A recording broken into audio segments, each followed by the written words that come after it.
Hi, everybody. It's Heather Summers, your senator from the 18th District, and it's October, which is Breast Cancer Awareness Month.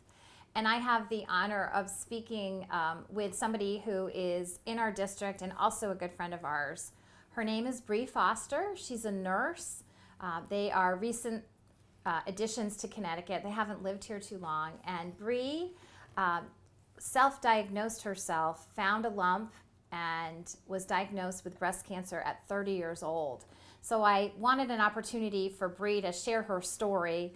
She has a really interesting background, being a nurse also, and just talk about what she went through, how she decided to do her breast exam herself and then get follow-up, and what life has been like going through breast cancer treatment, and now that she has had her successful treatment, what life looks like for her. So I am honored to be here this morning with Bree and her beautiful baby daughter.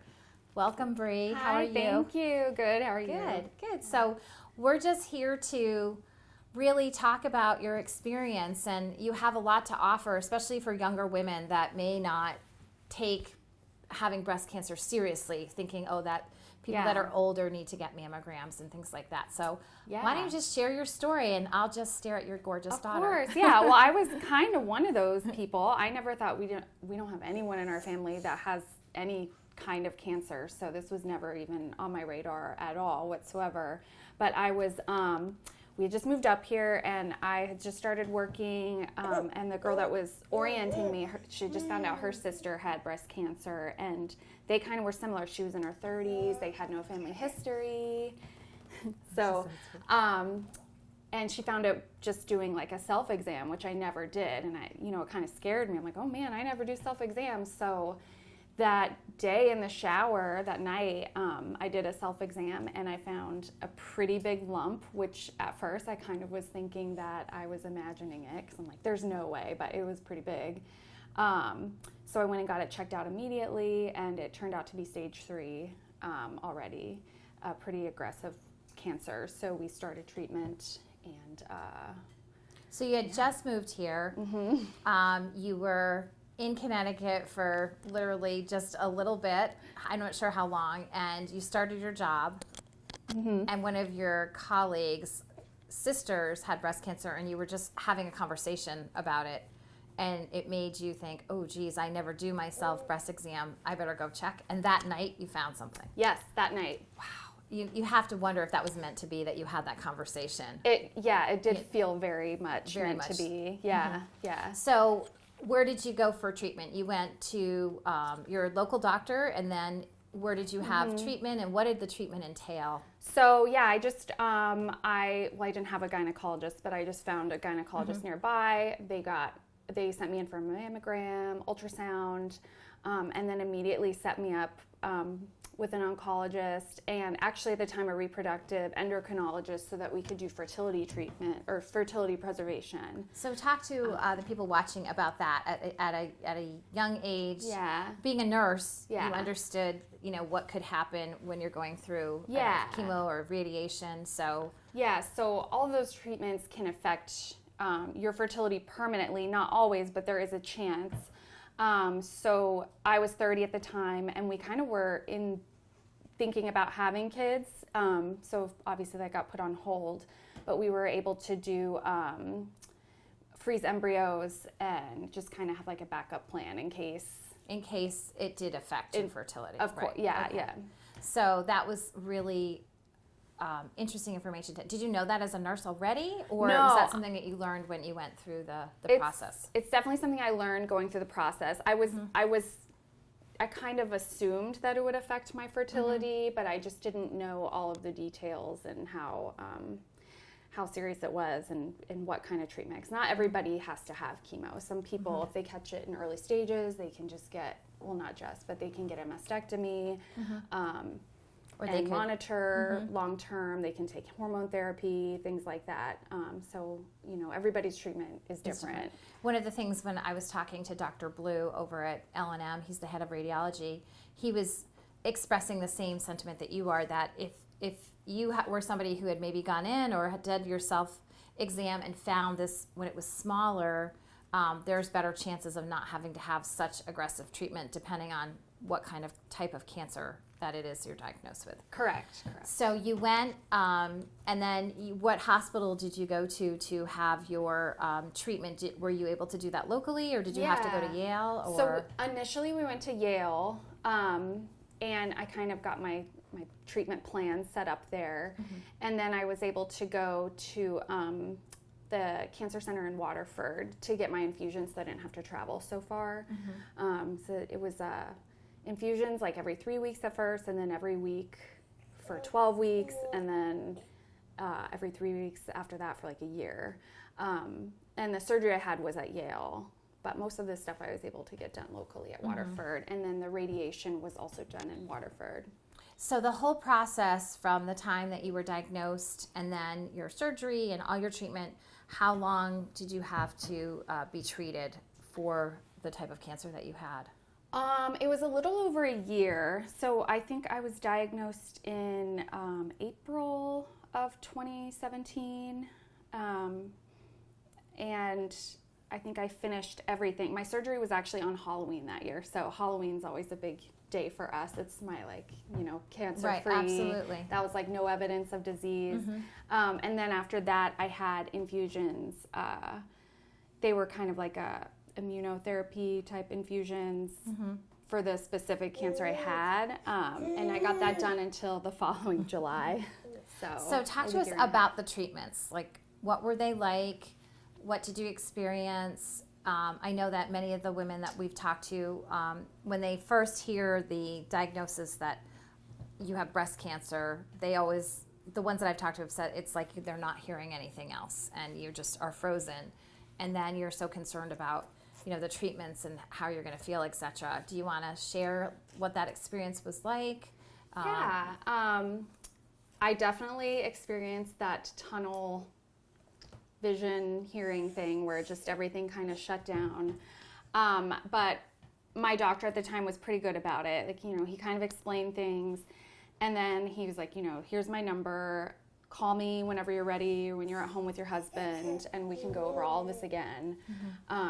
So we went through all the treatment options. Of course, right initially, they don't know what your options are until they have, the biopsy comes back and you see, what it is. Yeah, and then you have to get like bone scans to make sure that it's not spread anywhere else, and MRIs, CTs, all those things. So you scan your whole body, do a bunch of tests, make sure that it's not spreading all around your body. And then I did chemo followed by surgery and radiation. Hi. So you experienced all the different treatment options. Yeah, all the different treatment options. But in my case, I kind of assumed I would have to have a total mastectomy. But I was able just to get a partial mastectomy, and I'm still able to nurse because of it. Were you working through the whole time of your treatment, or were you able to take some time off? Or luckily, I was able to take a little time off. I tried to work just kind of part-time in the beginning, but the hours I had to drive because you were working far away, right? Yeah, my workplace is like an hour away. And once it started getting darker earlier, it was hard to see at night from some of the side effects of my chemo. It would kind of give me blurred vision. So then I just kind of took a break, and then the following, when did I start again? January. I went back to work. Yeah. Can I steal her? Yes. She's so cute. Come here, baby. Hello. So let's see. You smell like your mama. Wow. And I just was very fatigued easily. So I could climbing upstairs to go to my room would be like enough for a while. I can imagine. Well, your body's getting a lot of different things put into it to fight the cancer. So yeah, it was tough, especially prior to the cancer. I was pretty healthy and active. I was a runner, and so going from being able to run half marathons and then to not even be able to climb up my stairs was pretty difficult. Right. So you had a good support system around you, your husband and friends. Great support even though system. Your family wasn't here. Yeah, but they definitely, my sister was living in DC at the time, and her boss let her come up here anytime she needed. So she was up here all the time. I had family that would just come visit. My in-laws were really helpful as well. And even the people that live around that we had just met were a really great support system. That's nice to hear. It is. We That's moved nice up to here hear. from Texas, and it's funny because everyone was like, "Oh, you're gonna go up there with those Yankees? They're all rude." And We're not rude. but all of our neighbors were like nicer than anywhere we've ever lived. So That's it funny. was just really funny. Just Maybe they just say that in Texas because I they think want so. everybody to come live in Texas. So. yeah. So what would you say to people that are watching your story that are young women that maybe feel they don't need to get a mammogram or they don't take, doing their self-exam seriously? I know I didn't when I was young. I was like, whatever, Yeah, no, I mean, I didn't either until this whole experience. Even if you don't have a family history, just always do your self-exams. You literally, if I wouldn't have done a self-exam, I mean, it was a very aggressive type of breast cancer, and I probably wouldn't have gone to see my doctor for maybe another year because we just moved up here. We didn't even have a doctor yet. So it probably would have been by the time I was due for anything. And who knows, I might have been stage 4 already. And it could have spread. it could have spread at that time because I definitely had a lot of lymph node involvement. So it was definitely good that I caught it when I did. Now that you caught that, does your sister and your other family members, are they active in getting their exams also? Yes, and they get mammograms yearly. It's funny, one's in the military, so every time she moves to a new place, she's like, I need to get a mammogram. And they're like, you're young, but Right. no, I have a family history of it. So I think that's really important. I think a lot of the younger folks that I talk to think, oh, if I don't have a family history, it's not something that I need to do. I'm just, hi, I love you. You're so sweet. You're so sweet. You're just so incredibly cute. I can't keep my hands off you. How about as a nurse, what would you tell patients that you see as a nurse, that how important it is? What would you tell people, because I've been asked, if I'm feeling my breast and I'm doing my self-exam, sometimes I don't know what I'm feeling and I feel things. Should I go to the doctor? Should I not make a big deal about it? No. How do I know what I'm feeling? I hear that a lot. Always, if you're not sure, go to your doctor because they can do an exam and they'll be able to tell you, this is nothing, or maybe let's get some imaging done and see if it's something. It's just so much better to know. Right.